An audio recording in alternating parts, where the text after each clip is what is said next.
This is our informational video about how to roll clay flat for the plaque project, flower pockets, leaf bowls, and shields.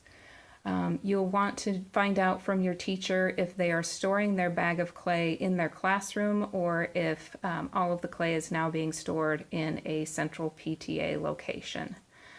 You will want to also find out how many students are in that class so that you can get the clay cut into the appropriate amount of pieces. For the younger grades, you'll definitely want to get that done a day or two ahead of time. And for the really young kids, kindergarten through second, you would probably want to roll the pieces to the proper thickness for them. The older kids can manage the rolling for themselves. Once you've got it rolled or cut into the correct pieces, then you can store them in the plastic bag. You can put layers of wax paper between pieces to keep them from sticking, and it'll be easier to work with. So the first thing, once you've got your clay ready to cut, is you'll want to either use a wire or if you can't find one of the wires, then you can use a knife. But all you need to do is cut a slab across the block of the clay. And that's about 1/2 to 1/4 or 3/4 of an inch thick.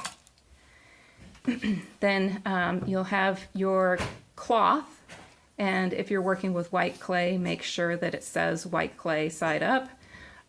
If you're doing the leaves, it will be an orange clay, and you'll use the opposite side of the cloth.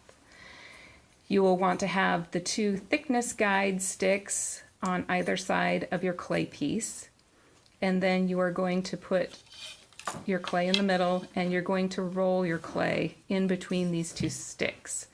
That will make sure that the clay stays the proper thickness. If it gets too thin, it will crack and break. So you can rotate your clay piece so that it's a basic rounder shape rather than a long, skinny, narrow shape, depending on what project it is that you're doing.